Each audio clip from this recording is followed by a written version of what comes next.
Hello students अपने topic कर चुके थे 1909 और 1919 का अधिनियम, जिसे अपने कंप्लीट कर चुके थे। आज का हमारा टॉपिक रहेगा 1935 का अधिनियम। 1935 अधिनियम की बात करें तो 1935 का अधिनियम एक विस्तृत अधिनियम था। यह अंग्रेजों द्वारा भारत में लागू की गई अंतिम संवैधानिक व्यवस्था थी।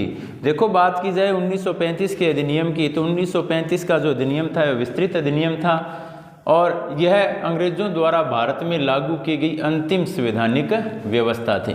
इसे लागू करने के कई कारण थे। जैसे एक नंबर कारण क्या बनता है, 1919 का जो अधिनियम था उस अधिनियम से भारतीय संतुष्ट नहीं थे। पहला कारण तो क्या बना, अभी 1919 के अधिनियम से भारतीय संतुष्ट नहीं थे। दूसरा, भारत के संवैधानिक सुधार के संबंध में सुझाव देने के लिए नियुक्त साइमन कमीशन, कौन सा, साइमन कमीशन, जो सर जॉन साइमन के नेतृत्व में गठित किया गया और 7 सदस्य थे, 7 ही अंग्रेज थे। इसमें साइमन कमीशन का भारतीयों ने विरोध किया था। इसके अलावा सविनय अवज्ञा आंदोलन ने अंग्रेजी साम्राज्य विरोधी भावना को तीव्र कर दिया था। देखो, 1930 में ही 6 अप्रैल 1930 को गांधी जी द्वारा सविनय अवज्ञा आंदोलन चलाया जाता है। कौन सा, सविनय अवज्ञा आंदोलन। दांडी यात्रा खत्म करते हैं 12 मार्च से 6 अप्रैल के मध्य, और 6 अप्रैल को समुद्र के पानी को उबालकर नमक बनाकर नमक कानून तोड़ा और उसी दिन सविनय अवज्ञा आंदोलन की शुरुआत कर देते हैं। इस आंदोलन ने अंग्रेजी साम्राज्य विरोधी भावना को भी तीव्र कर दिया था। इसके अलावा गांधी इरविन जो समझौता हुआ उससे भी कोई समाधान नहीं निकला। कौन सा समझौता, गांधी इरविन समझौता, जिसे दिल्ली पैक्ट भी कहा जाता है। गांधी इरविन समझौता हुआ महात्मा गांधी और इरविन के मध्य, जिसे दिल्ली पैक्ट कहा गया, इसने भी कोई समाधान नहीं निकला। यानी कि समझौते के बाद जो अंग्रेज विरोधी भावनाएं थी या स्वशासन की मांग थी, इनसे संबंधित कोई समाधान नहीं निकला। लंदन में हुए तीनों गोलमेज सम्मेलन के बाद ब्रिटिश सरकार ने एक श्वेत पत्र जारी किया जिसमें नए सुधारों का उल्लेख था। इसमें कुछ संशोधनों के बाद ब्रिटिश संसद ने भारत शासन अधिनियम 1935 पारित किया था। देखो, लंदन में 3 गोलमेज सम्मेलन होते हैं। कहाँ हुए, लंदन में। प्रथम गोलमेज सम्मेलन,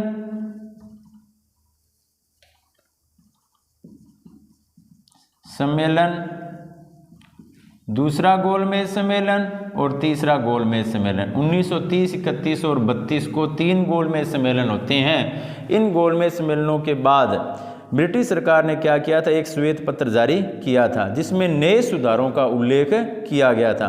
बाद में इसी श्वेत पत्र में थोड़े बहुत संशोधन करके भारत शासन अधिनियम 1935 पारित किया गया था। देखो, किसके बाद प्रणाली हुई, गोलमेज सम्मेलनों के बाद, जो 1930, 1931 और 1932 में होते हैं। प्रथम गोलमेज सम्मेलन का कांग्रेस ने बहिष्कार किया, दूसरे में कांग्रेस ने भाग लिया और तीसरे में भी कांग्रेस ने भाग नहीं लिया था।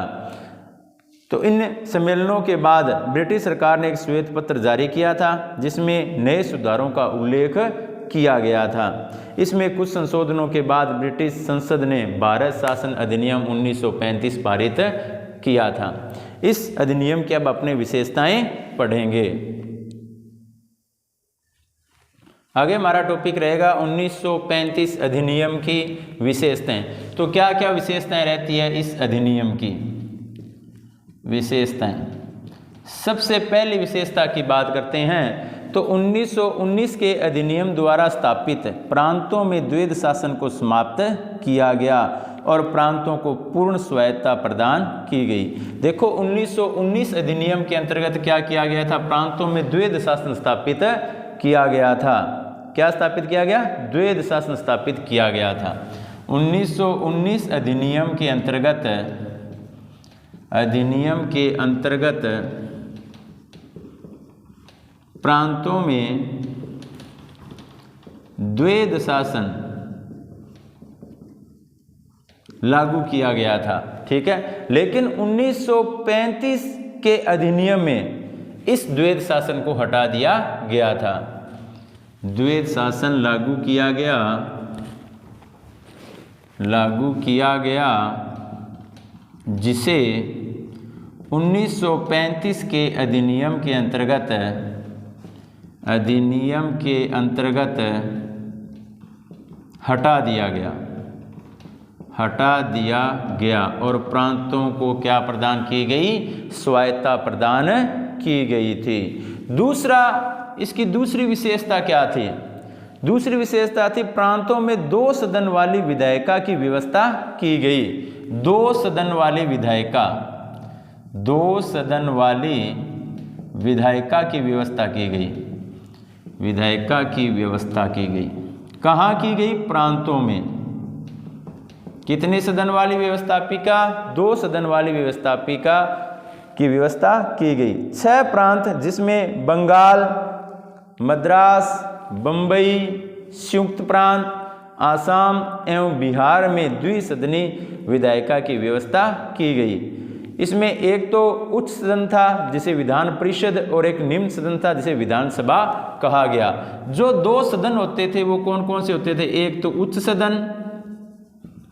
सदन और दूसरा निम्न सदन।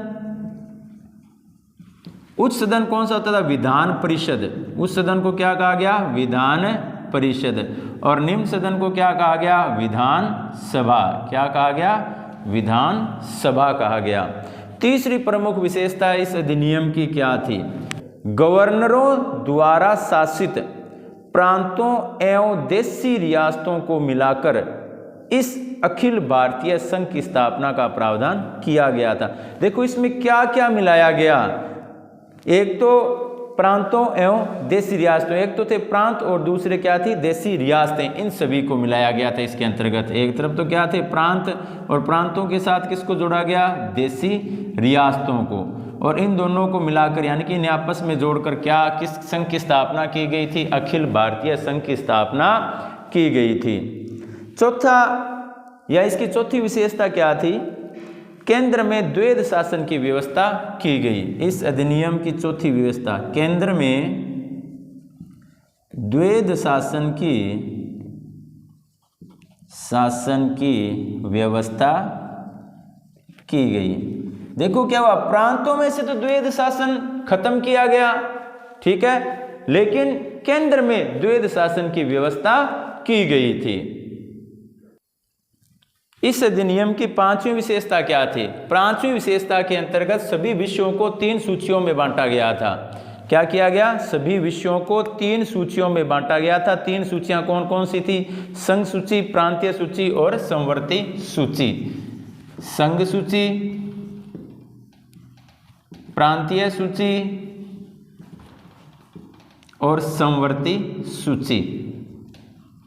जितने भी विषय थे उन सभी विषयों को किस किस में बांटा गया? संघ सूची, प्रांतीय सूची और समवर्ती सूची के अंतर्गत बांटा गया था। संघीय सूची के विषय केंद्र के अधीन थे, प्रांतीय सूची के विषय प्रांतों के अधीन और समवर्ती सूची के विषय केंद्र एवं प्रांतों दोनों के अधीन थे। देखो संघ सूची के जितने भी विषय थे, जैसे अपने कह सकते हैं सुरक्षा संबंधी है या बैंकिंग कार्य संबंधी है या बाहरी विदेशी मामले हैं, वे सभी संघ सूची के अंतर्गत रखे गए थे। इन विषयों पर कानून बनाने का अधिकार या विषय किससे संबंधित थे? तो केंद्रीय सरकार या संघ सरकार से संबंधित थे। जो विषय प्रांतीय सूची के अंतर्गत रखे गए उन पर कानून बनाने का अधिकार किसे दिया गया? प्रांतों को दिया गया था। और जो समवर्ती सूची के विषय रखे गए उन विषयों पर कानून बनाने का अधिकार संघ और प्रांत दोनों को दिया गया था। यानी कि दोनों क्या कर सकते हैं? इनके विषयों पर या समवर्ती सूची से संबंधित विषयों पर कानून बना सकते हैं। छठी व्यवस्था क्या की गई? 5वीं व्यवस्था क्या थी? सभी विषयों को 3 सूचियों में बांटा गया था। छठी व्यवस्था क्या थी? एक संघीय न्यायालय की स्थापना की गई। देखो क्या किया गया? एक संघीय न्यायालय की स्थापना की गई। लेकिन इस संघीय न्यायालय पर अपील भी की जा सकती थी। वह अपील कहाँ की जा सकती थी? यानी कि संघीय न्यायालय से संबंधित कोई मामला जिससे व्यक्ति संतुष्ट न हो तो वैसे संबंधित अपील कहाँ कर सकता था, इंग्लैंड में स्थित प्रीवी काउंसिल में अपील कर सकता था। यानी कि अंतिम न्यायालय नहीं था, इसके बाद भी अपील की जा सकती थी। और वह अपील कहाँ की जाती थी, इंग्लैंड में स्थित प्रीवी काउंसिल में की जाती थी। सातवीं विशेषता क्या रही इस अधिनियम के अंतर्गत, इस अधिनियम द्वारा 1858 के अधिनियम द्वारा स्थापित इंडिया काउंसिल को समाप्त किया गया। देखो 1858 अधिनियम के अंतर्गत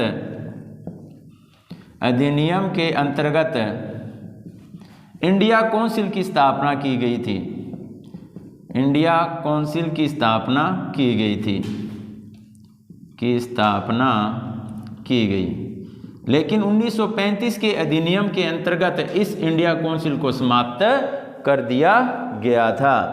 आठवीं विशेषता क्या थी, सांप्रदायिक निर्वाचन प्रणाली का विस्तार किया गया। देखो क्या किया गया, सांप्रदायिक निर्वाचन प्रणाली का विस्तार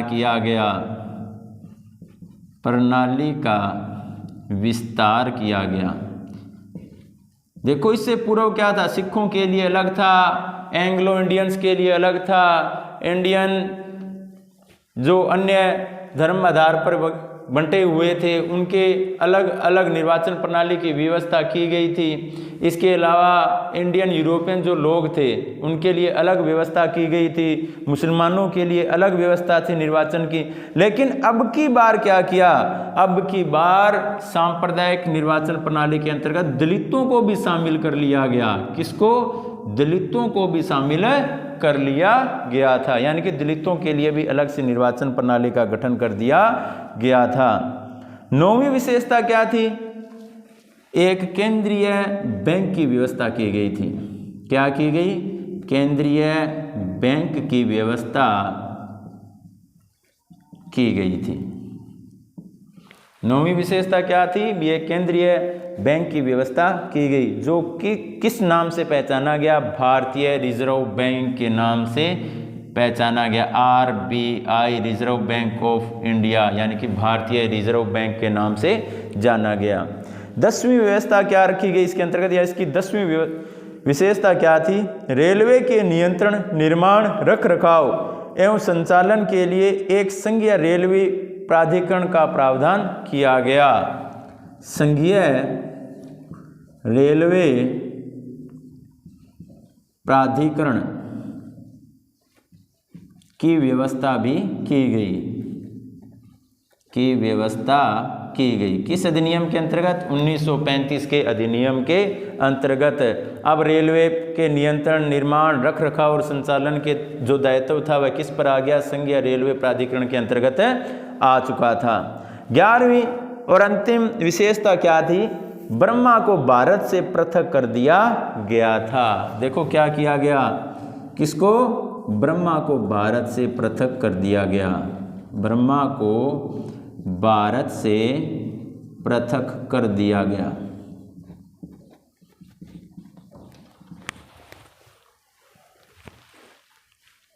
सिंध एवं उड़ीसा 2 नए प्रांत बनाए गए थे।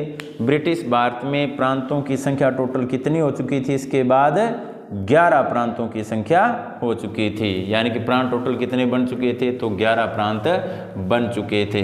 तो इस प्रकार आज का हमारा जो टॉपिक था 1935 का अधिनियम वह कंप्लीट हुआ। बच्चों आप इस टॉपिक को अपने नोटबुक में लिखें और इसे लर्न करें। थैंक यू बच्चों।